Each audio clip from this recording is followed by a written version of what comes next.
This meeting is being recorded. And the dueling "this meeting is being recorded" messages tells you that it's another time. It's time for another episode of Forward Maryland. Today is Saturday, June 18th. Wishing the dads, potential dads, future dads out there a wonderful Father's Day weekend. And of course, a meaningful Juneteenth for our nation. My name is Bill Woodcock. And I'm Steve Hunt, and I echo Bill's wishes for not only Father's Day for those who are serving in that role in some whatever capacity, and obviously Juneteenth, the brand new holiday. This is, I believe, the first year with Juneteenth and everything else bolted in. So hope everybody can celebrate that as well in whatever way you want. And it's going to be a beautiful weekend. I mean, we've got windows open here in beautiful downtown North Laurel, Maryland. So enjoy that weather, folks. It's not something you see around these parts very often.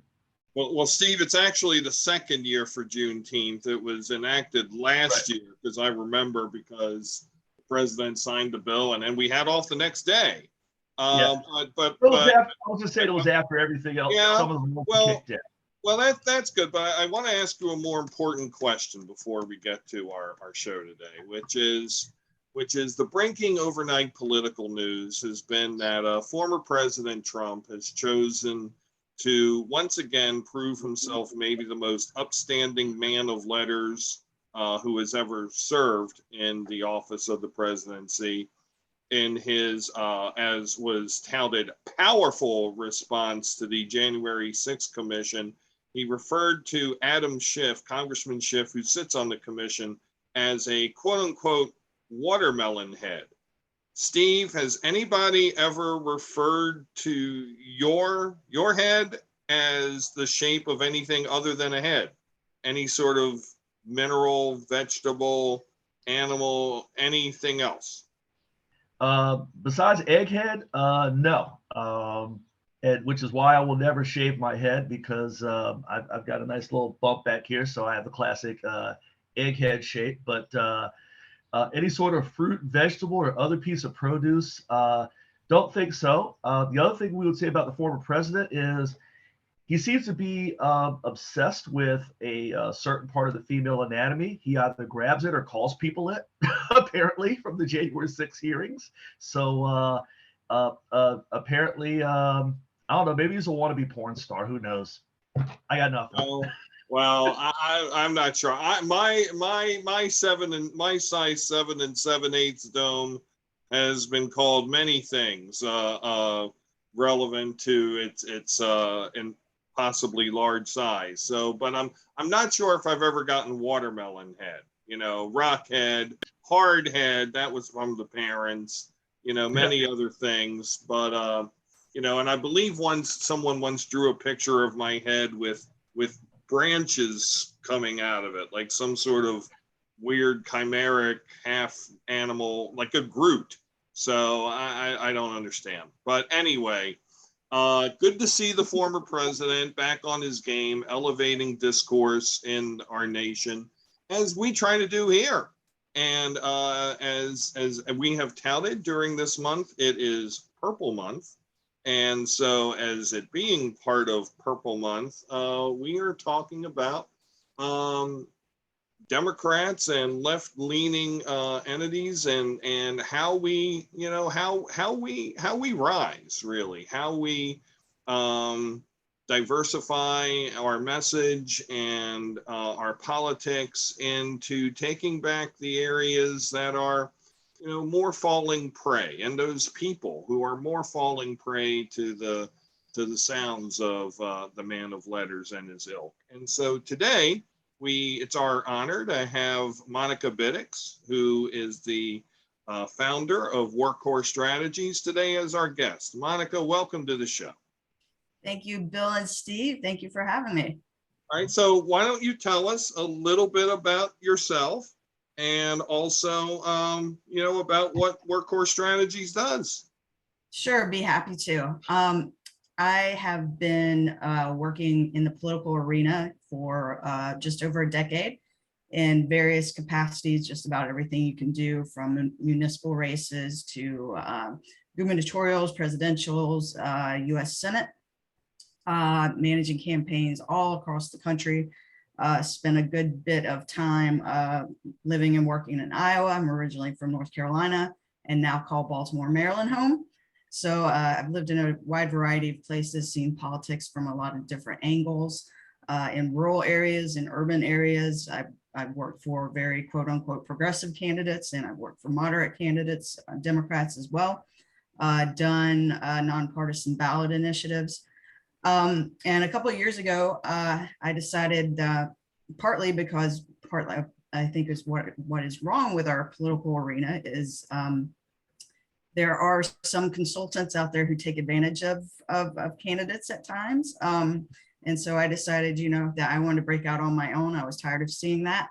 And now I do PR, communications, general consulting for anything. If you're running for county council, if you're running for Congress, if you're running for state senate, any sort of legislative races or anything. Just came off a win in Iowa. I'm working with the team with Admiral Mike Franken, who is running to defeat Senator Grassley, who is currently 88 years old and will be 95 if he was to serve out his next term, which is absolutely ridiculous. So that's great. So that's what we do. Our website is workhorsestrategies.com.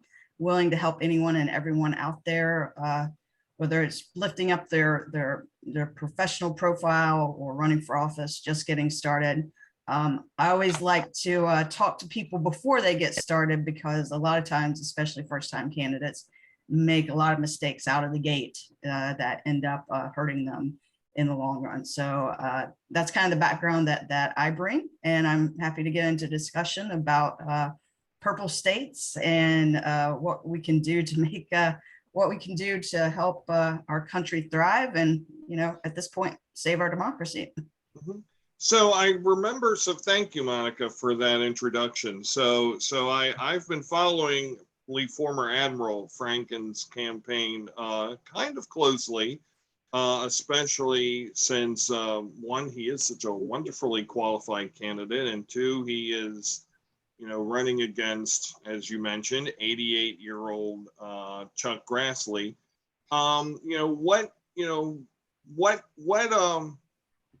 How do you feel that he, in talking about the Iowa electorate, how do you feel that his message resonates to Iowans in perhaps a way that I cannot remember the lady's name off the top of my head, but the challenger against Joni Ernst? How do you feel his campaign is different? Yeah, versus Teresa Greenfield, who ran against Teresa Greenfield, who ran against God, I just lost her name, Joni Ernst. And also, by the way, just an impressive win by the general, because he beat Abby Finkenauer in the primary, who was very closely aligned with now President Biden. I believe she was an early endorser in Iowa of the president, and there was a lot of talk about her having the best shot at Grassley. And the possibility even of the president visiting Iowa to support her general election bid. So just to dovetail off of what Bill was asking there. Yeah. And I mean, she was the national favorite. We saw things differently on the ground in Iowa. I wasn't on the ground. I was on the ground for the primary election, but I had my ear to the ground and was in touch with people who were on the ground. And I was talking to a Washington Post reporter about a week before the primary election, and I told him that, Admiral Franken, if he won, it would shock a lot of people on the East Coast in the DC area, but it was not going to shock us on the campaign. We knew how good we were and what we were seeing on the ground, and it did not come. I think the margin of victory may have surprised some people, but we were fairly confident going in. But to Bill's point, he mentioned the word qualified. And, wouldn't it be great if we got back to electing people who were qualified?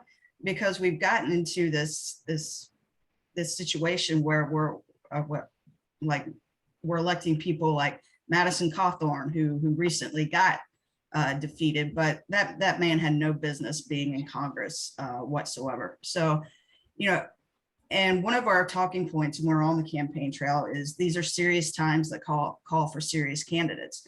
And Admiral Franken brings the kind of resume and background of the people that we used to elect to Congress, you know, almost 40 years in the military. He came he was brought up in a rural part of Northwest Iowa, which is deep, deep, deep red then and now.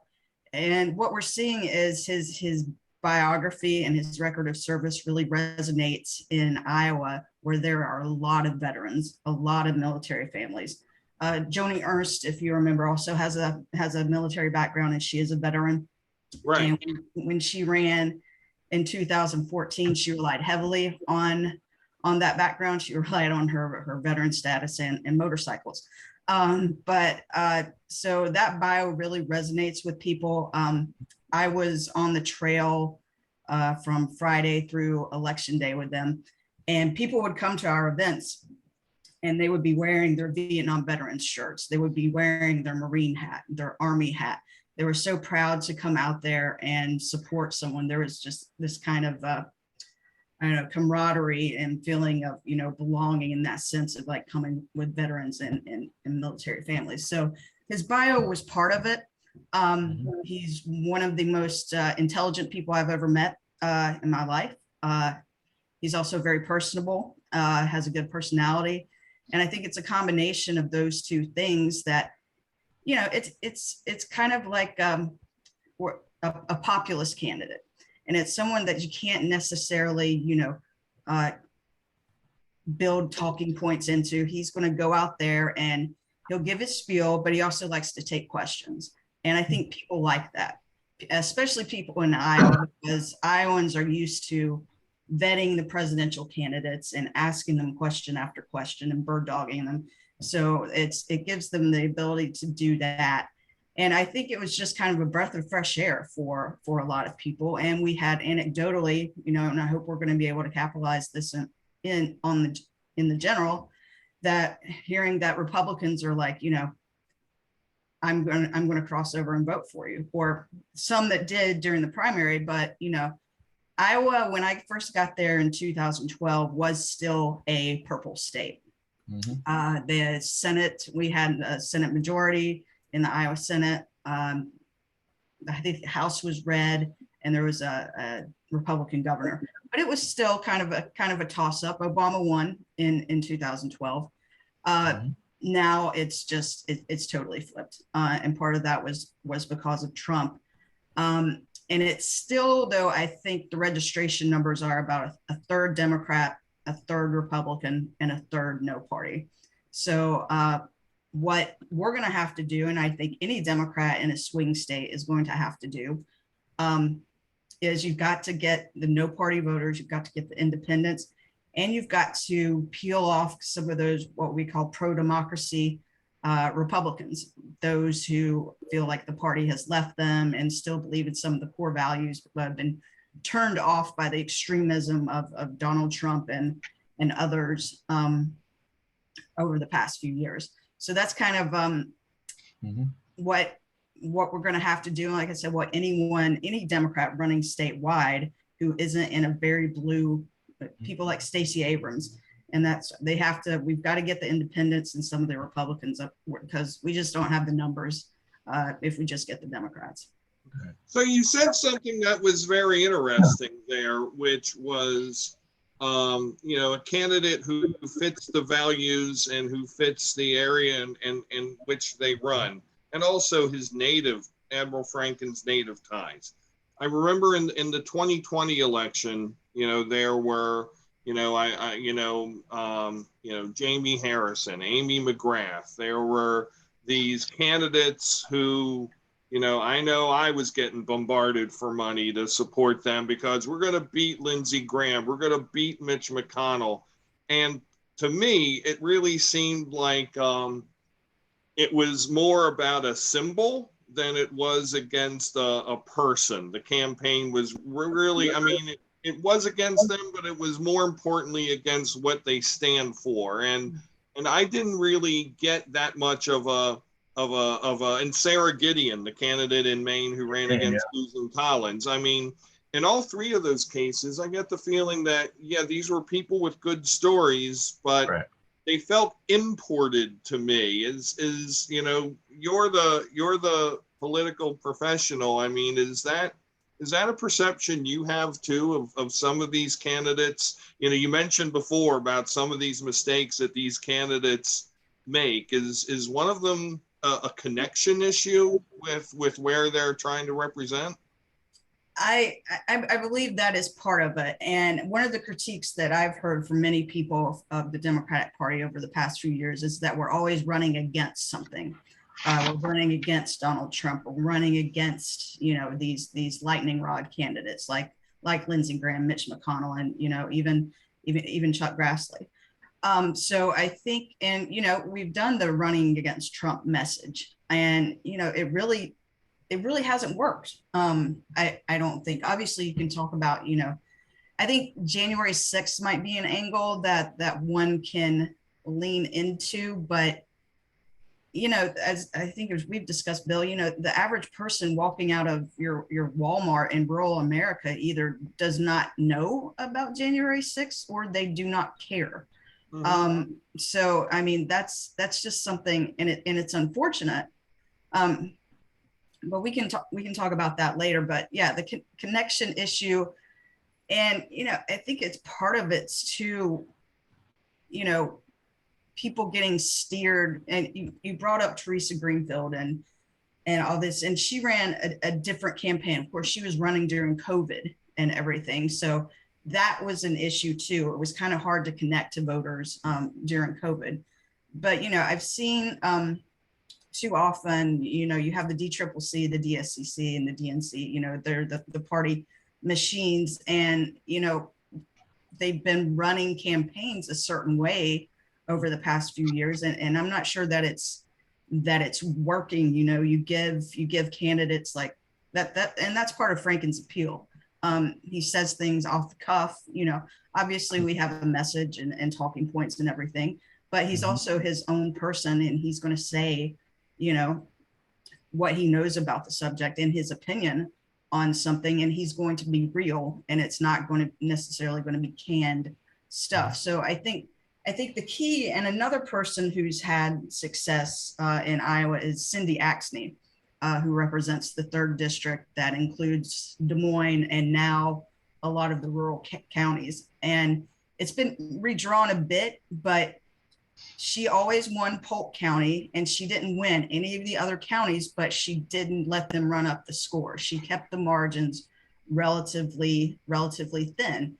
And she did that, and this was part of our strategy in the primary, by going and talking to the people in the rural areas, and just being present in the counties, holding events, talking to people.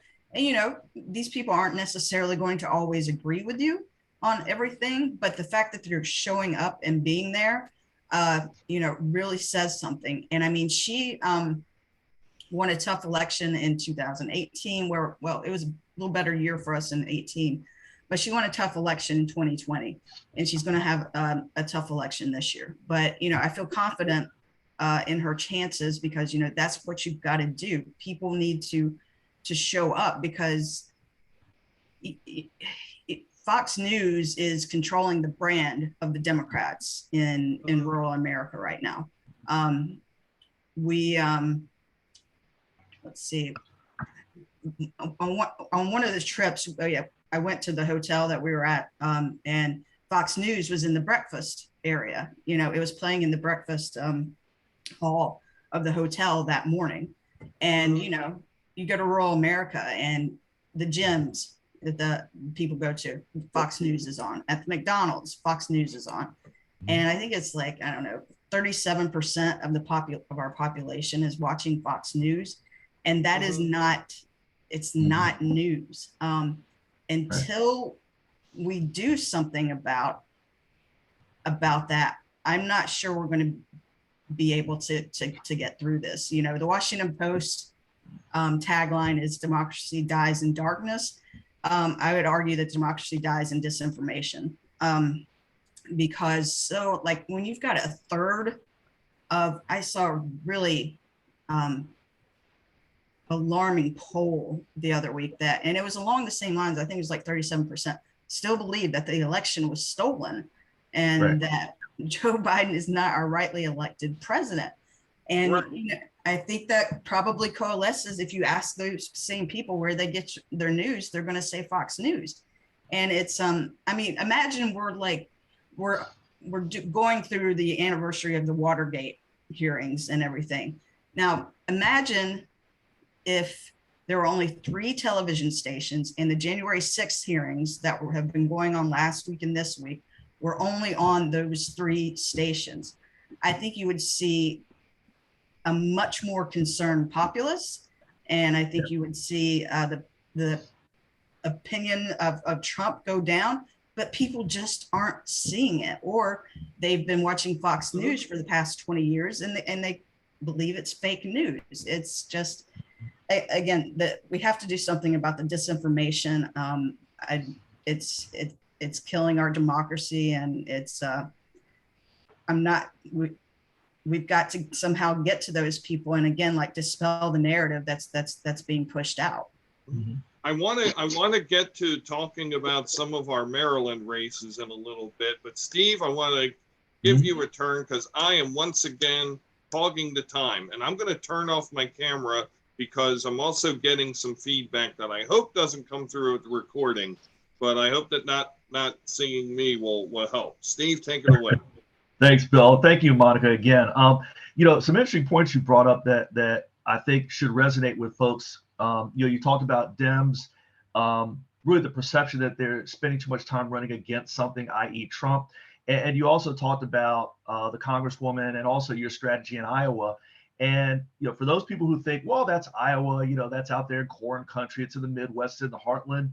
I would like to introduce them to the 2021 Virginia gubernatorial race, where Terry McAuliffe basically ran on all Trump all the time when trying to tag Glenn Youngkin. And Glenn Youngkin's victory was in part by the fact that he showed up in Northern Virginia, and where Biden beat Trump by 30, he only lost by 15. So again, your point about, you know, keeping the numbers down. But I want to go back to Iowa and then spread out across the country, because I was listening to a podcast not too long ago. It was from Meet the Press, and they were talking about how Dems are doing in rural counties. And oh, by the way, a lot of the story was in Iowa, in Clayton County. You know, so familiar territory for you, Monica. And just some numbers here very quickly.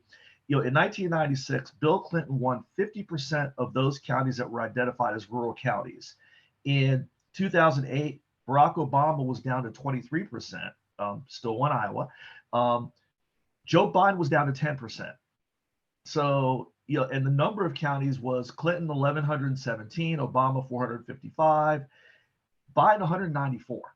And they talked to one of the heads of the Clayton County Democratic Party and asked, was there any version of Joe Biden that could have won this year in your county? He's like, nope, would not have happened. I don't care. And this is Joe Biden, who ran and got nominated not being the far left person. And he was like, nope. And currently the approval rating in the Democratic Party approval rating in rural counties is 41%. So you talked about, you know, Fox News and I don't even think they showed all of the January 6th hearings. I think they may have only showed a snippet or two. So that's one problem as far as January 6th. But outside of building a media and entertainment conglomerate that the right has, what else can Democrats do on the ground, you know, door to door, person to person, to change this perception? Because you could almost say the air war has been lost. I mean, you know, between Fox News, social media, et cetera, it's going to take years, if ever, to beat that monster that is out there, disinformation. So how does that get done maybe in the real world? You know, that's the $1 million question right there. And quite frankly, it's one that we've been trying to answer since 2016. And the counties that you just mentioned are what we call pivot counties. And there are about 20 of them in the state of Iowa, all rural, that went for Obama in 2012 and then flipped to Trump in 2016. I actually happened to be working in Howard County in 2012, and Howard County was in fact the biggest flip in the entire country between Obama and Trump. It went 10 points for Obama in 2012, and then 10 points for Trump in 2016. It was a 20-point shift. So yeah, that's a question that we've been trying to answer, and like you said, how to counteract the airwaves. And I still talk to a lot of people who are in those rural counties. I'm personally from a red county in Western North Carolina, so many of my family are Republicans. So I'm privy to the way they think, and their values. The only thing I can say is, I'm not really. We have to do better branding. I think, and I think I think that's part of, again, going back to Admiral Franken's appeal. He likes to tell a story where he was having a drink with a friend in a bar in rural, I think it was Sioux Center, where he's from in Northwest Iowa. And they were talking to the waitress or the server, and she announced to the bar that, this person is the highest ranking military officer in the state of Iowa. Oh, and he's a Democrat. And so he said heads just kind of flipped and turned, and we're like, oh my goodness. So, I mean, yeah, you think 3-star admiral, very high ranking military official, got to be a Republican, right? Like, no. So I think like going, meeting people where they are, talking to them. I mean, you also, we have to stop polarizing one another, and interacting with one another, and we used to do that, Congress even used to do that, believe it or not, like back in the 90s and early 2000s, when there was bipartisanship. I'm on social media a lot because it's my job, and people are demonizing one another, and we've got to stop doing that. Yes, what is going on right now is, it's alarming, and there's a lot of lies and propaganda and everything, but I think we have to go in and say and talk with one another and talk it out, and through some of these issues. But and speaking to your point about McAuliffe, I saw a list of potential presidential candidates if Biden decides not to run. Someone sent me an article of like 10 people. And the only one, I'm a little biased being a North Carolina native, but the one who kind of stood out to me was Governor Roy Cooper. And he is another example of someone who's been able to run and win statewide. He was successful in 2016 in part because of the bathroom bill, but he was one of the few Democratic governors to win in 2016 with Trump on the ticket. He didn't really have much of a challenger in 2020. So that's what we need, and I was telling some friends, this week, we have to get back to winning, there are all these things that we can infight about and everything, but we're not going to have change unless we start to win elections again. So, I think that should be our focus. And we don't always put up the candidates that are going to be the best candidates in the general election. And the party's kind of been stepping on its foot for many years by doing that. And our tagline in the primary, and it was actually on our yard size, was I believe that Michael Franken can defeat Chuck Grassley. So kind of painting that electability narrative, I think, was one of the major things that played a role in our victory. So especially in primaries, we've got to get back to electability and focus on winning elections, and not necessarily.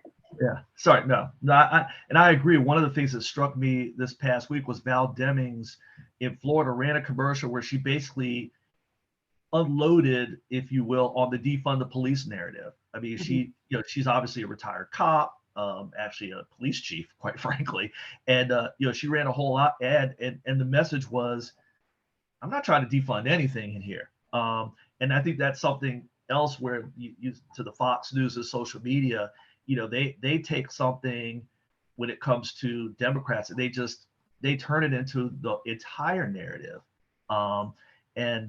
So very true. And I really appreciate your point about the infighting with Democrats. I mean, we see it here in Maryland. We see it, Bill and I see it here in our own county, which, oh, by the way, is Howard County, Maryland.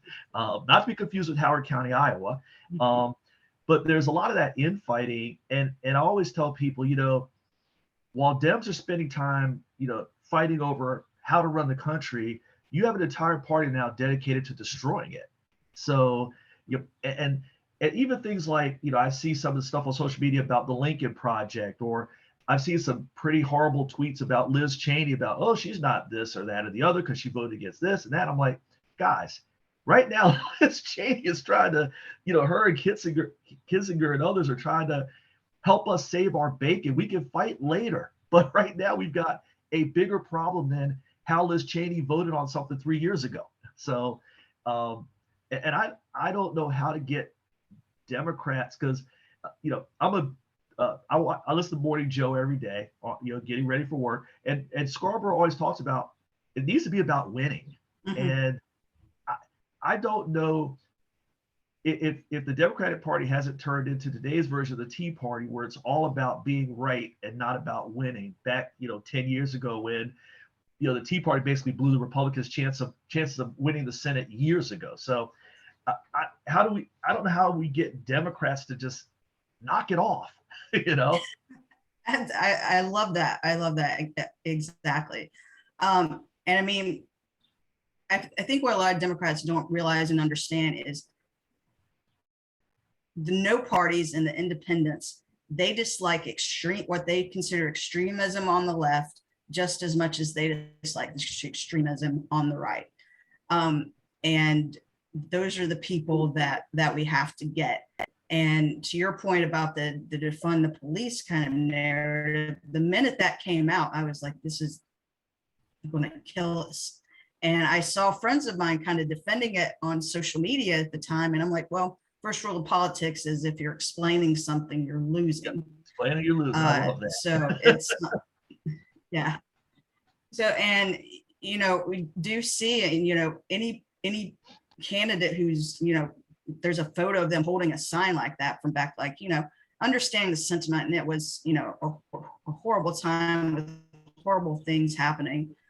But we do have to change our narrative, and, have to understand, again, getting back to that electability and winning. And I do not think we can do that we've got to be able to attract independent voters and get them over to our side.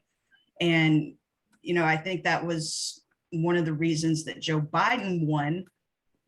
He was not, maybe the sexiest candidate, but I think no parties and independents were, they were just tired of the chaos of Trump. They were tired of the tweets and the nonsense and, all of that. But I tell you, this election is going to be not good. And that's an understatement. People are, between inflation and gas prices, that's when the independents are, flipping on Joe Biden, even in the party, like especially younger Democrats are frustrated with the president because of his, they want him to be more aggressive on the student loan forgiveness than he has been. So it's, and it's wild maybe to me and you, because, he is doing, I believe, the best with what he has been given.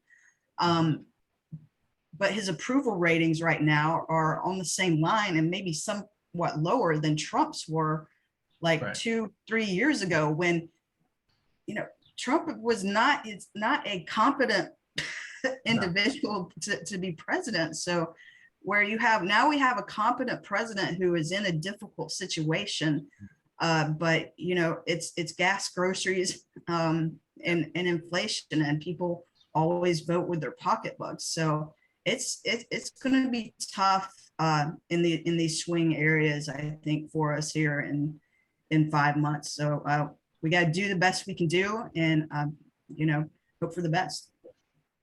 Yeah, and you're right. I mean, Bill and I have had this conversation. I have argued that not only has Joe Biden and his team done a remarkable job with what they had to work with, but that he may well be the best shot at keeping the White House in 2024, even at age 82. I'm like you. I look at some of the people they're talking about running, and I'm like, nope, nope, nope, nope, nope, nope, nope. You know, somebody like a Roy Cooper would get my attention, because I think that's the spot right there. I think if it's, you heard somebody say, well, AOC should run for president. I'm like, yeah, right. She'll get, you know, Trump would wipe her out. Okay.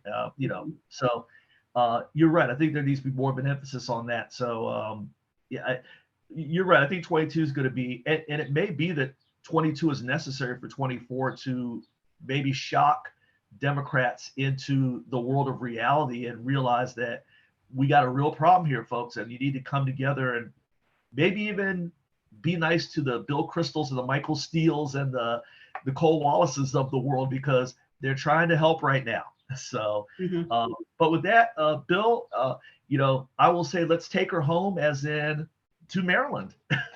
Absolutely. So, and Monica, I mean, another point that you and I made that I heard again in your talk with Steve was, we Democrats are not a very expansive party. We don't go out and seek new demographics. I mean, with suburban women, we got enough of those back from 2016 to 2020, but you don't see the pro-growth Democrats, the as you were talking about earlier, the Democrats who can make farm issues and the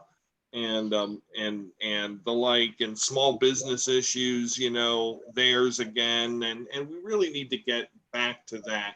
And I believe that my personal feeling, and I'm interested in your impressions, is very few states is this circular firing squad mentality more in play than Maryland.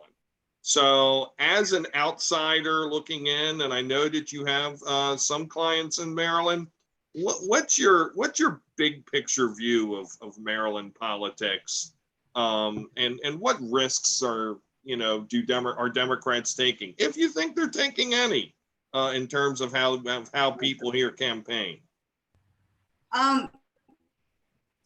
Well, I got my ballot yesterday, so I have my ballot sitting over on the table, getting ready to fill that out. And I've been kind of watching it for about a couple of years, and I will say I think the Democrats in Maryland are going to have a very strong ticket in 2022. At every you have an interesting opportunity that you haven't seen here in decades, where you're going to elect a new governor, a new comptroller, a new attorney general. Am I missing anything? Those are the three big statewide. Yeah. Yes. Yep. Well, yeah, actually, to be honest with you, you probably see a little bit more of the infighting than I do, but I'm a little disappointed. I was looking forward to maybe a more of a spirited gubernatorial race. There's been I saw the Kamenetz video this morning, but wow. I'm not really sure that moves anyone. And is that just a social media thing? Is there any money behind that? I didn't even know what a Kevin Kamenetz video. No, his widow did a video that effectively said, "Vote for anybody but Peter Franchot." And oh heavens! She unloaded on him about how Franchot treated the late county executive, back in 2018. I mean, it was a whole very emotional, very impassioned, but it was vote for anybody but. And to Monica's point, I don't know if there was any money behind it. I've only seen it in social media.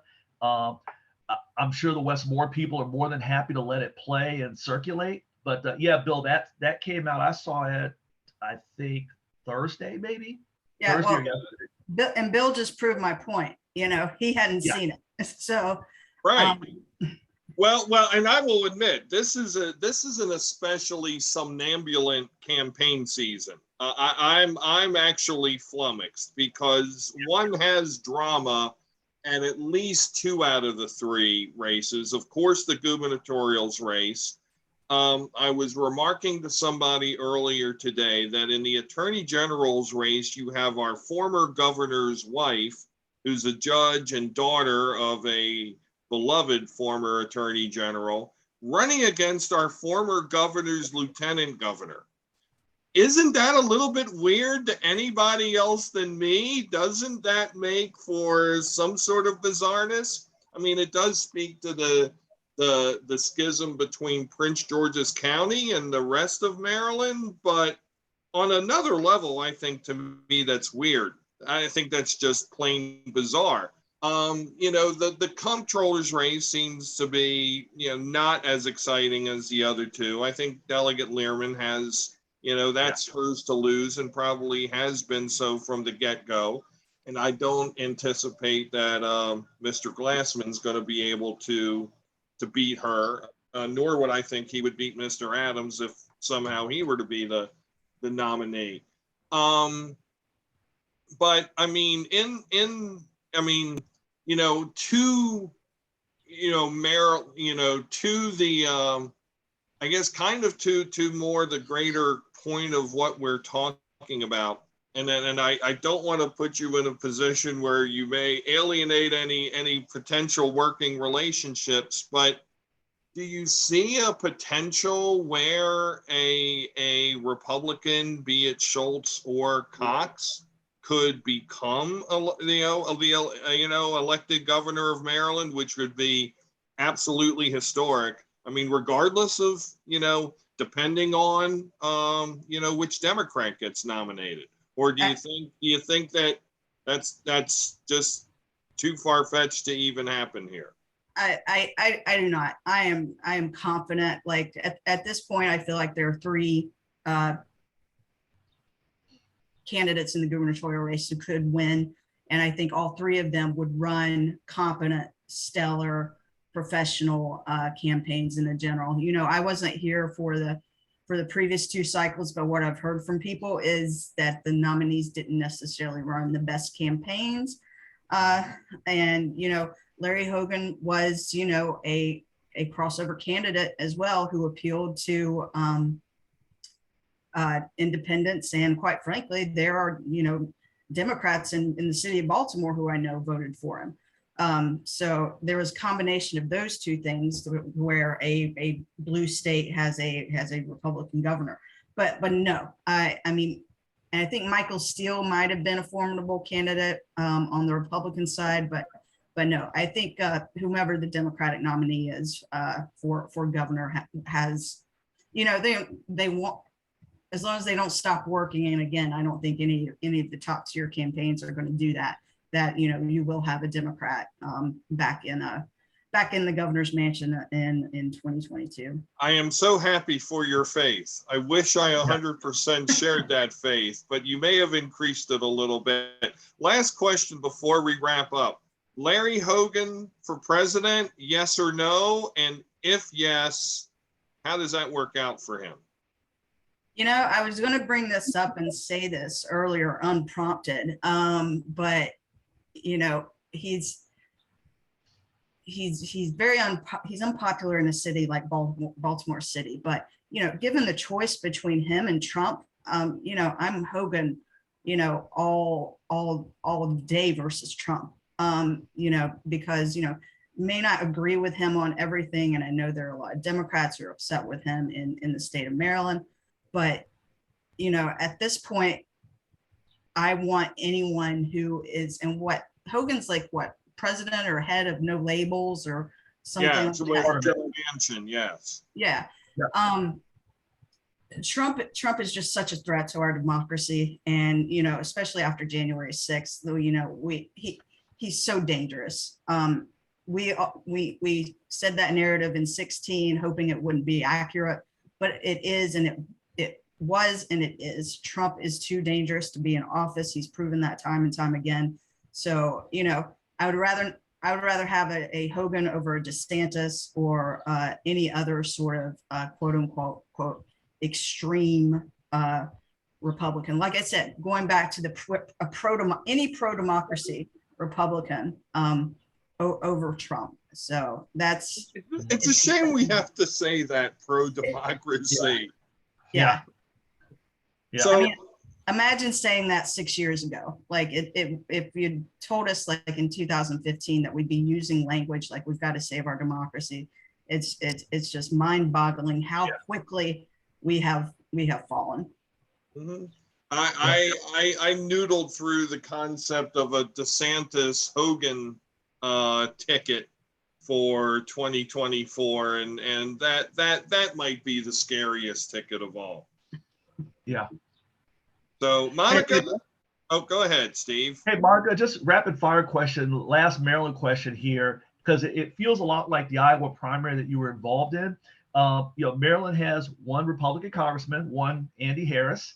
I won't go into my opinions of him. January 6th obviously comes into play there. But the primary feels a lot like what you just went through in Iowa, where you have Heather Miser, who seems to be the darling of the political left, the political establishment. She's getting the money not only from Maryland, but elsewhere. And then you have Dave Hardin, I believe his last name is, whose argument simply is she's going to get wiped out by Andy Harris. I've got a puncher's chance. Do either one of them realistically have a chance in Maryland Congressional District 1 against Andy Harris? I think so. I think so. If you run on the right platform and like we discussed, get some of the independents, I think there's a fighting chance. And I will mention too, we got a little bit of an assist from our opponent in our primary, as she barely made it on the ballot. And that led a lot of Democrats to feel like maybe it wasn't a competent candidacy. And then there was accusations of partisanship of the Supreme Court after that. So, we had a couple of other dynamics in the race. But yeah, I think that a Democrat will have a fighting chance against Harris. Okay, thank you. Sorry, Bill, I couldn't leave Maryland without throwing that one out there, because it's probably the one where there might be something cooking there. That's a great one. Well, Monica, thank you for joining us. Now is the time we set aside for shameless self-promotion. So, let the viewers and listeners know how they could reach you if they're looking for help. Well, our website is www.workhorsestrategies.com. You can email me at monica@workhorsestrategies.com, or find us on social media. So love to help you out. If you're thinking about running, know someone who's thinking about running, or just want to raise your overall communications profile. And if we don't provide the services of how to help you, we will find someone who can help you out through our networking. So again, appreciate the opportunity of having me on. It was a great discussion. I appreciate it. It's our pleasure. It's our pleasure. I wish you much success with Admiral Franken and with every other race that you're working on in 2018. Oh my God, I'm really on fire today. 2022. Too much working the board, Steve. So thank you again to Monica. Steve, Yeah. Thank you. Next week, for you viewers and listeners, our last gubernatorial top 10. What would even be a top 10? What would be more like about a top 5? We might want to talk about that, because I'm stuck. With a certain exodus, getting to 10. I think we're kind of throwing the 8, 9, and 10 out there just to say we have them.